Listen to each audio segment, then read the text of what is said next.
Hello, I'm with Sarah Davies, who has written a book called Talking About Oracy. So we're going to talk about talking about Oracy. You can see this could get unmanageable and unwieldy quite quickly. First of all, Sarah, congratulations. It's always this is your first book, isn't it? Yes, it is. Thank you very much. First book, first time out of here, and first podcast interview as well. Oh, really? Okay. Yes. So, Sarah, we haven't met before, and so just for the viewers, can you tell us a little bit about your background and how you came to write the book? Yeah. So obviously, the book started to come into fruition over the over lockdown period, and I think a lot of it transpired from the way that the government handled and the way that it was handled as to how we would support students going forward. And particularly with GCSE, one of the biggest things was the spoken language part and the eradication of the recording element of the spoken language. And I think from watching a lot of the responses to this and to the way that people perceived how this could be taken, it got me thinking about just how we see oracy in the curriculum and also how we see oracy in education, mainly because of the fact that I have an 18-month-old child and I have a 9-year-old child, and obviously when they go through that earlier stage of development, we have quite a lot of assessments that are founded on their perceptions of oracy and how they're talking and what language and their dialogue and everything like that. And then like with my 9-year-old, and when we're in secondary school, which is where I'm from, and it's less so, and oracy almost seems to become kind of lost in this sea of ideas. You've got your triads, so you've got your literacy, your numeracy, and your oracy. And the fundamental ones that are being focused on are your literacy and your numeracy. And in oracy, all of a sudden, as a result of the decisions that were made, it appeared to just exemplify how oracy had been pushed into almost like a subject-specific area. Like all of a sudden it was mainly it was English, and the concept of spoken language was an English subject focus point. And I think a lot of before I qualified as a teacher, I did a lot with EAL, I did a lot with behaviour, but also I was a recruitment consultant. So I was a bit of a jack of all trades before I got into teaching.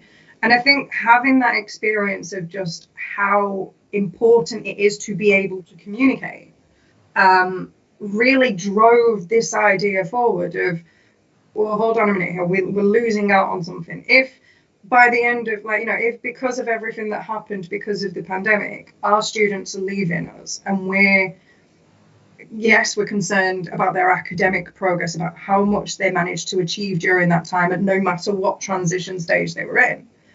But also, was that student ready for the outdoor world? Was that student ready for job interviews? Was that student ready to have discussions and communicate with different audiences and participate in different roles? And it really got me thinking about all the way from nursery, primary, secondary, college, and even in leadership. How are we using oracy and how can it be used more effectively?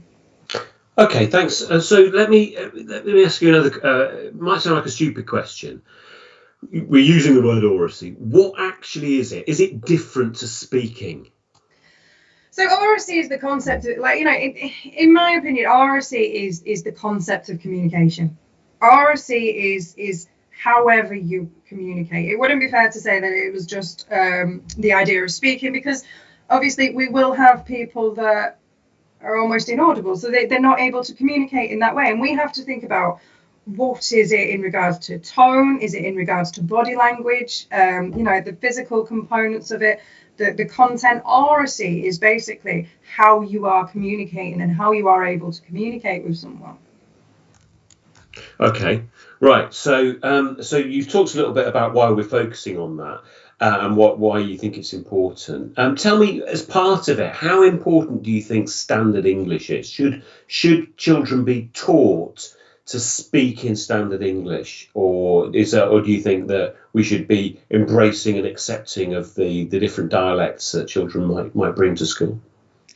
It's quite interesting, that one, because there is a chapter that I focus on dialect discrimination, and we talk about and we look at dialect discrimination and the fact that obviously it was something that was quite prevalent in the past, like, you know, the mid kind of century, but it still exists now. And we know, like, you know, ironically enough, from an actual teacher point of view, this discussion was being had today with year 11s in the corridor, so not even one that was brought about by me, about and they were talking about the Liverpudlian dialogue and my take on that, and like, you know, and we actually ended up getting into a conversation. Now, I am from Oldham, so our language is kind of like this crossbreed between Manchester and Yorkshire.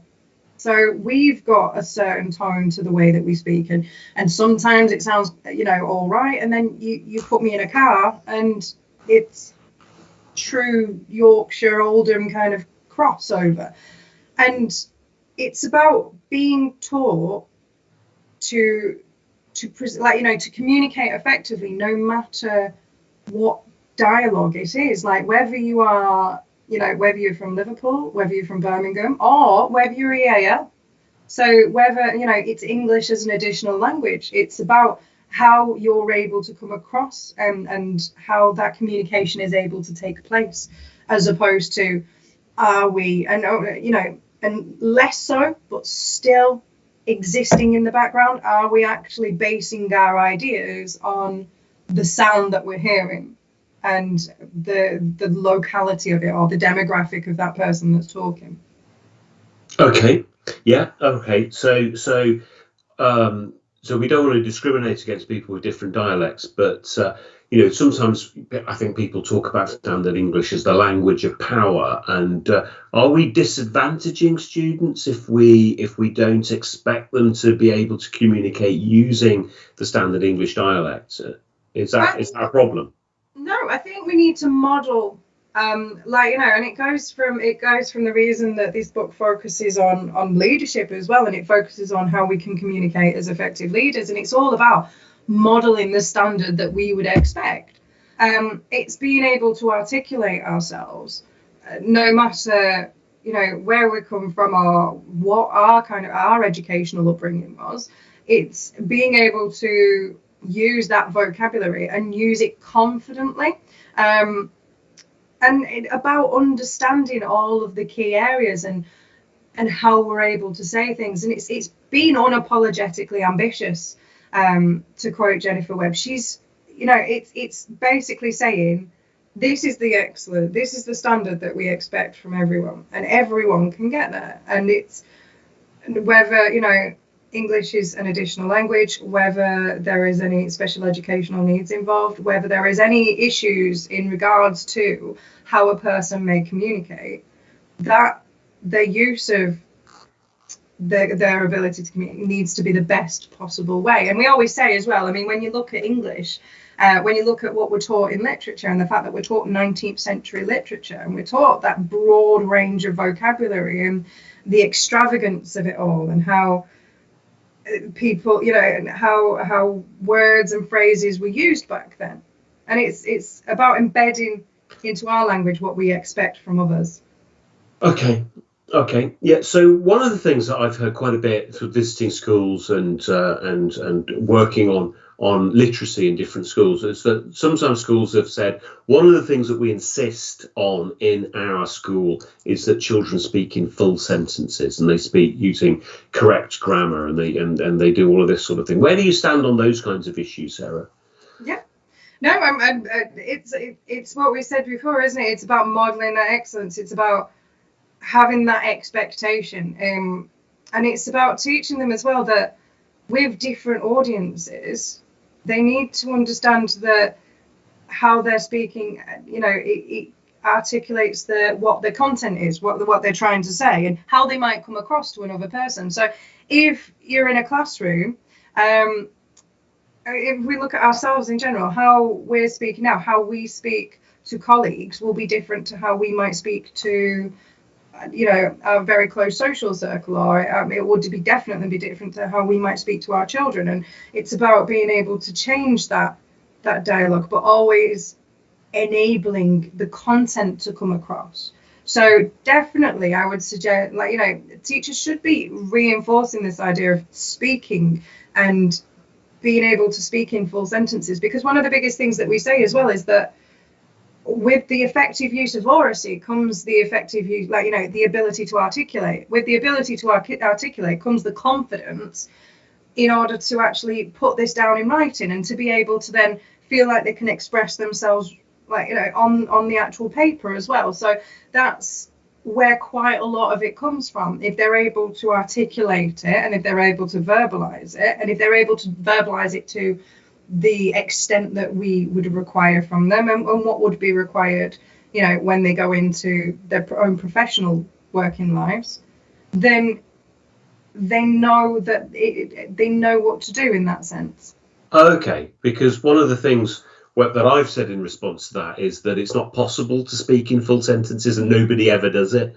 The teachers never do it, and to expect students to do it is slightly unreasonable. If you transcribe people's spoken language, it's gibberish, really. It looks awful, and that sentences are a function of written English or written language, and that trying to we conflate the two at our own risk. And I think that there's an important distinction to be made there, perhaps. But you talk in the book about some other things which I thought were quite interesting.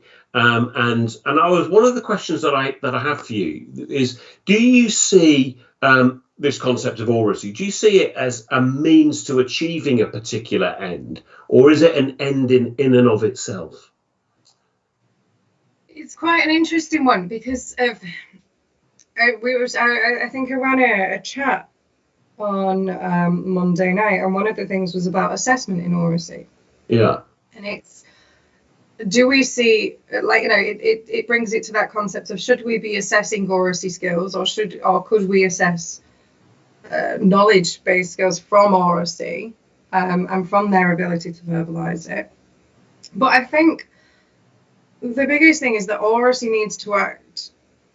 It's about understanding the fact that as far as end goals come, oracy is almost like the key, so to speak. It's being able to communicate effectively is something that every single person needs to establish. They need to be able to do within their life. And no matter what kind of professional role that you come in, it's something that needs to be developed, and it needs to be nurtured. And yeah, it is possible to do assessments based on oracy, hence the spoken language assessment, and hence the way that we're able to use things like the Oracy skills framework that was provided by Oracy Cambridge and Voice 21, that gives us almost like this success criteria of effective oracy strategies. So we do have the capability to assess oracy, but I think as far as students and as far as us as teachers and us as leaders are concerned, it needs to be that oracy is the greatest tool that we can have for building the confidence of understanding in other people. Okay, all right. Let me ask you about one of the things that you talk about in the book is Slant. Can you tell us a little bit about what Slant is and why you focused on it to the extent that you have in the book?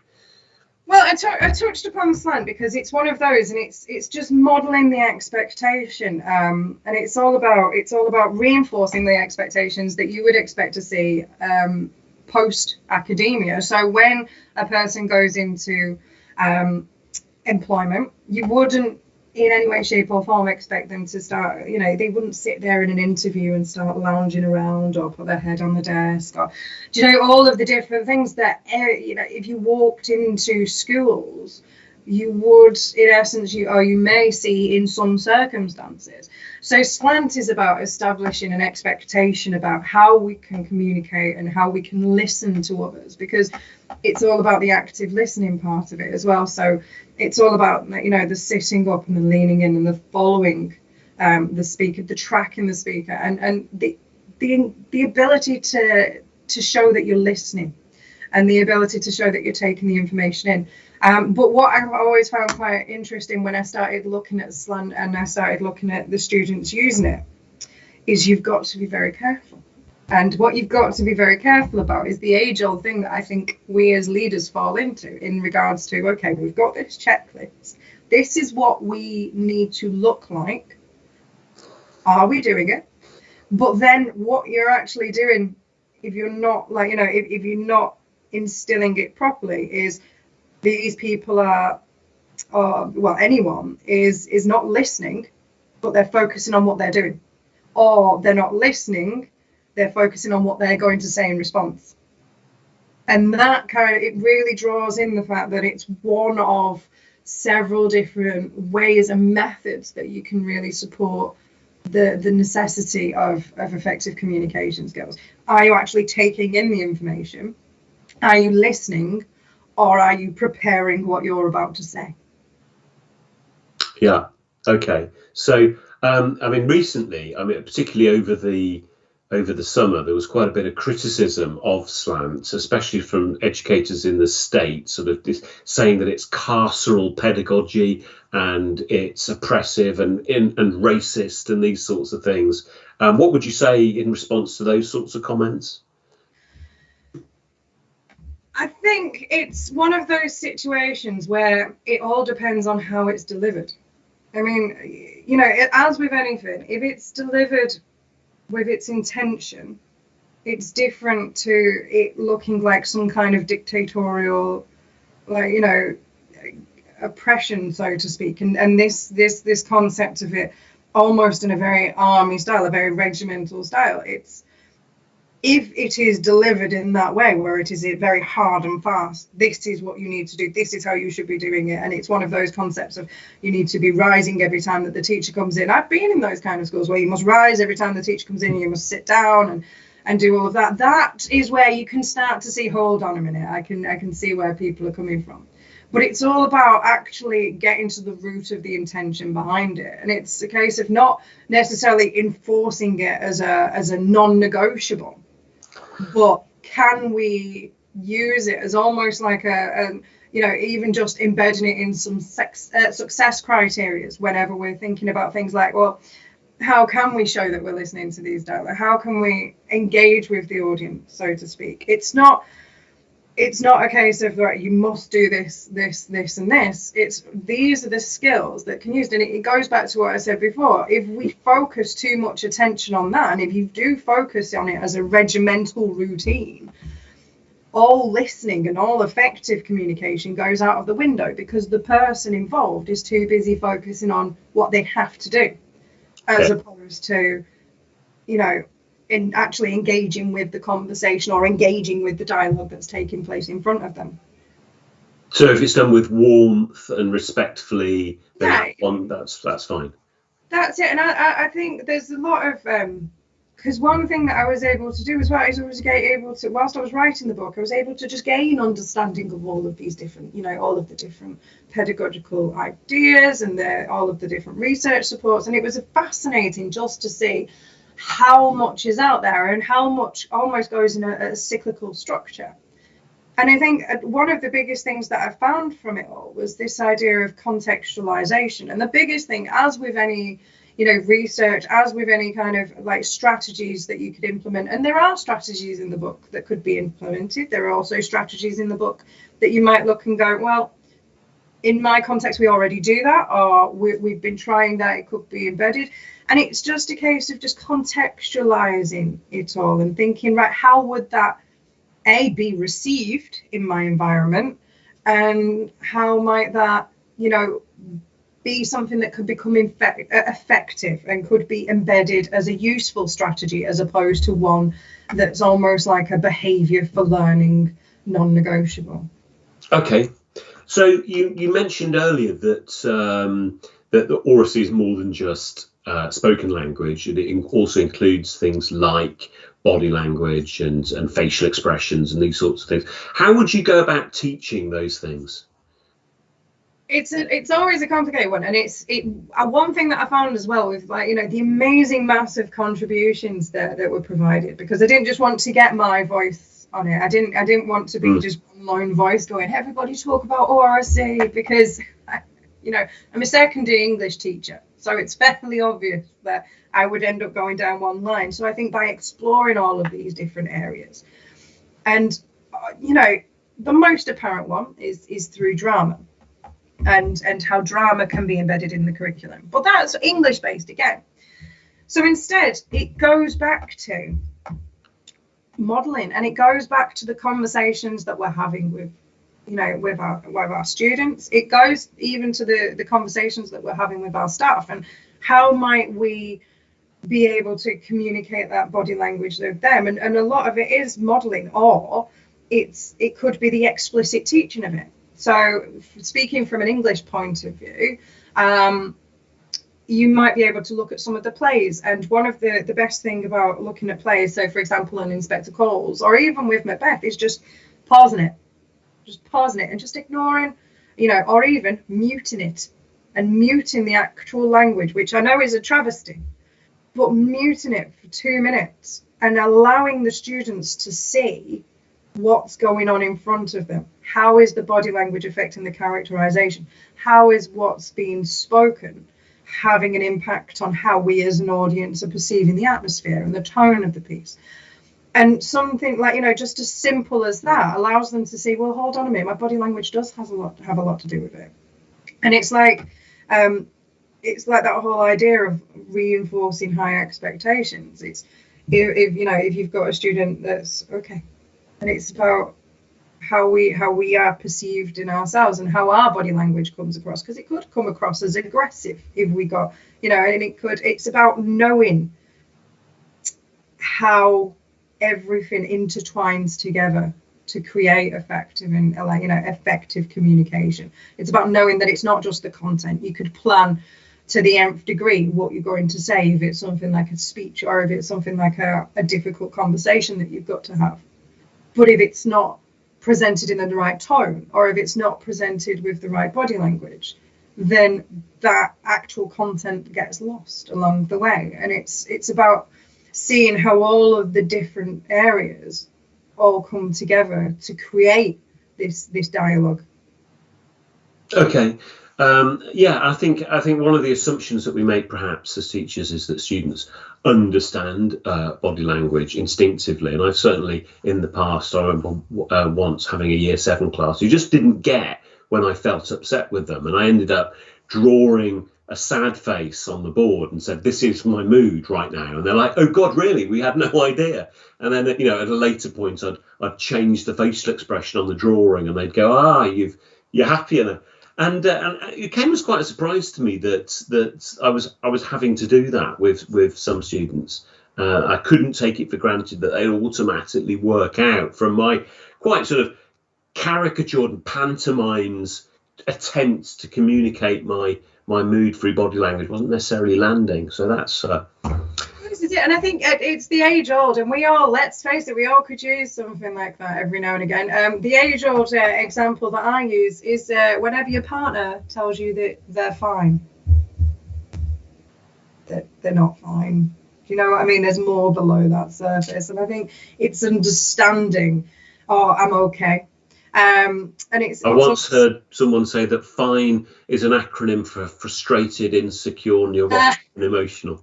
Well, this is it, isn't it? And there's just so much below the surface, and things like using it like emotion wheels with students is a fantastic opportunity. But it's like you said, not only do you have to introduce them to the vocabulary, but sometimes you have to introduce them to the emotion, and you have to actually introduce them to how that emotion is perceived, because sometimes they've only got happy and sad, and and they just and that's where, if you think about where quite a lot of the frustration comes from as well, particularly when when you're looking at child development, and if you look at the early stages of child development and where the toddler tantrums come from and the fact that they're not able to communicate themselves. And it's about how we can nurture this understanding, but by doing so, and it's like you said, by having to sometimes say, all right, we're going to have to be really explicit in our teaching of this, look at the effects that it has on the long term. So, people are able to, self-reflect and self-evaluate more. They're able to think, all right, okay, how am I feeling right now? Well, I'm feeling angry, but am I feeling angry, or am I feeling frustrated? Or, and they're able to see and able to articulate just what it is that's the matter in that way.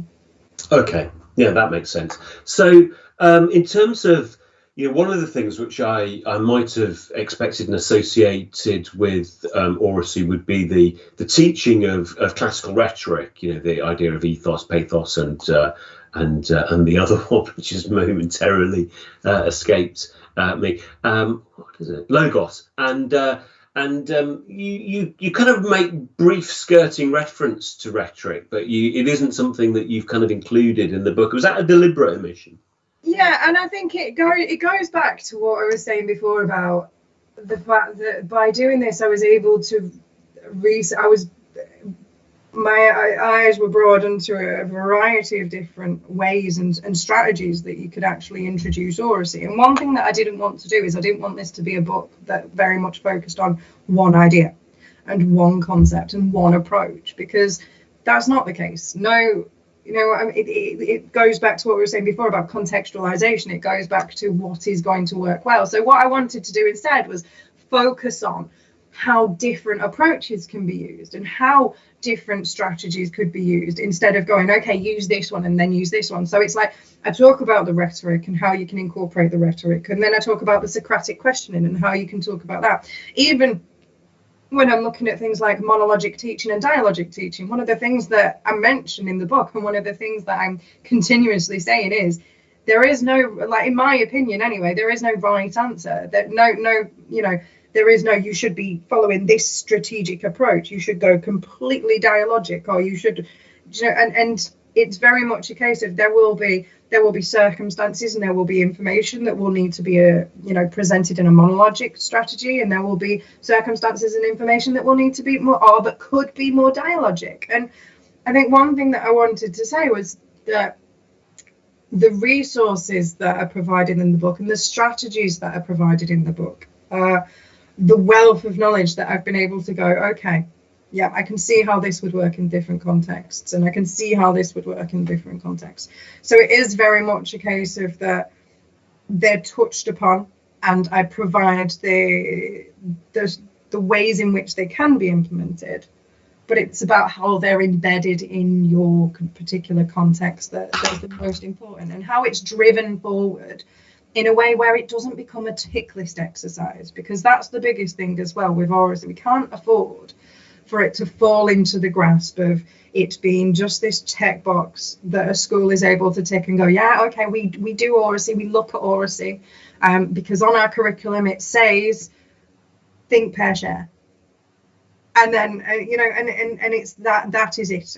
But it's okay, well, how is that used? How is that utilized? How is that then encouraged and developed post-academia? If you're teaching them how to think, pair, share in like year 7, how is that broadened? Are they able to present the information to a wider audience? Are they able to then, discuss it in different contexts with different people? And it's how you take all of the research that I've done and build it to support your learners. Okay, all right, fair. Yeah, okay. So you mentioned the terms there, monologic and dialogic. Tell us a little bit about what they mean and what they look like, and where they might have their different places. So if you're imagining, dialogic is very much focused on this idea of it's the question. It's twofold. So dialogic is very much all about the dialogue that takes place. So it's the questioning, it's the deeper thinking, it's the learning of the students that is almost pulled out, and it's extracted from their information. And we talk about the fact that it's using strategies like Socratic questioning It's using the ability to talk to peers, to talk to, to collaborate, but also to talk directly to the teacher. And it's about drawing those ideas out through articulation. And then you've got the opposite, which is the monologic strategy, which, the best way to describe it is it's more teacher focused. It's more introduction of content. It's more establishing all of the different criteria. It's more lecture based. So the prime example would be in a university environment, you've got the monologic strategies that are approached through the lectures and the dialogic strategies that are approached more in the seminar. And there's a reason why there's two different parts to it. There's a reason why when I sat my masters, I had to go for the lecture and then to the seminar, and both have equal validity. The first allow me to acquire that knowledge, allow me to develop it, allow me to process it, and the second allow me to talk through it, allow me to embed it into my, allow me to retain it. And it's about being able to understand and kind of eradicate this idea of almost like the old Ofsted checklist, where if you turn around and go, all right, someone's going to come and watch your lesson, you're like, okay, you must have this in there, and there must be, the peer dialogue, and there must be, and it's, I remember at one stage, it was and I heard this concept of someone being timed.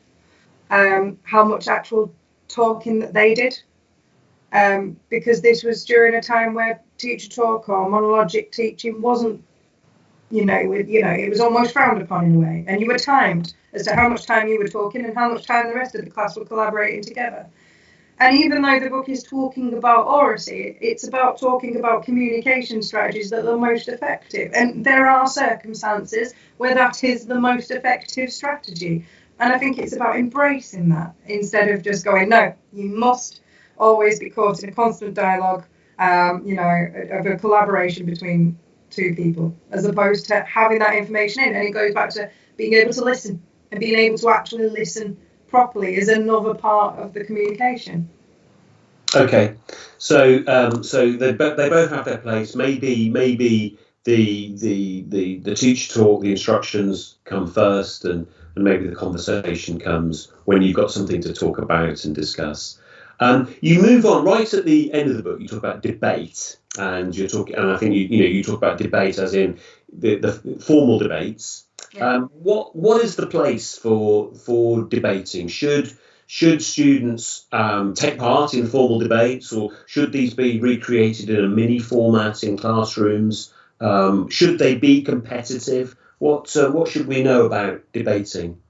I think both are of equal importance, and I think it's not just me being diplomatic about it. I do honestly believe that both are of equal importance. I mean, if you think about, none of us in this world will ever go through life agreeing with everyone. There will always be those heated arguments. Unless you are the most passive person in the world, there will always be circumstances where you have those heated arguments. And I always introduce debates by explaining that the way that I maybe handle the situations, the way that I maybe handle my communication with my children is not the most effective strategy for the debate. But it's one that, a lot of people can resonate with. And it's that whole idea of, well, why? Well, just because. And, it's the old parenting things that you go back to, or, well, just because, or because I said so. Or, and it's, the concept of debate is such an important life skill. And it is an important life skill, because you are going to have moments where you are going to disagree with someone else. It could be an employer, it could be a colleague, it could be, a relationship, a friend, absolutely anyone. And it's about knowing that you don't always have to end up in those situations where you look at it and go, oh, it's going to end in tears, that. Because it's being able to articulate and being able to justify what you're saying, and being able to have the confidence to say, well, this is the reasoning why. Because otherwise, what could turn out as just a simple debate turns into frustration. Frustration turns into, and it spirals into this wrong ether that you just want to ignore. And instead, it's about the common class debates that can be incorporated into every single subject are amazing to actually engage as a teacher just how much knowledge has been retained and just how much they are able to explain and justify and evaluate what they're saying. So from a teacher point of view and from a student point of view, they're able to go, hold on a minute, I know what I'm talking about. And it's watching their facial expressions, it's watching their body language change when they get caught in this debate, and all of a sudden you see, and they've got the whole, you've got the traditional, the stereotypes. They start leaning forward slightly, and they start like really listening, and then they're jumping almost at the chance to really share their views. So it builds on that confidence. So I think in all subjects we should be incorporating those elements of debates, and it's just, it could be very simple, or it could be kind of like an extended task, and it could be something that you look at in more detail. And then when you look at the formal styles of debate, I think and it goes back to what we were saying at the start about modeling that excellence and about exposing them to what it is and what an understanding of debates is. And it's about being able to watch political speeches and being able to determine what's right and what's wrong, and like how it's done properly, and how it might make some improvements. And it's all about exposing them to those kind of discussions, those dialogues, and not censoring them from how a debate is done at the very top, how a debate, even the most recent debates that took place with the United States provide some fantastic ideas around a discussion about debate and about what makes an effective debate and what makes an ineffective debate. Oh, okay. So like the Trump-Biden debate could be used as a non-example. Don't do it this way. Yes. And I was trying to dance around it because I didn't know where I was going. I didn't know whether it was allowed. But no, it's a prime example of just how not to do it. And I'm pretty sure that already probably a lot of schools have used it as a look how communication goes wrong. Yeah, and when it becomes point scoring. Sarah, thanks ever so much for wasting your evening with me today to talking about Oracy. Published by John Catt, out later this month, later in December, so an early Christmas treat. You can get it for the teacher in your life, so you can stuff it in their stocking and get them talking about Oracy with you in their school, wherever they are. But thanks ever so much for your time, Sarah. Thank you. Thank you, David.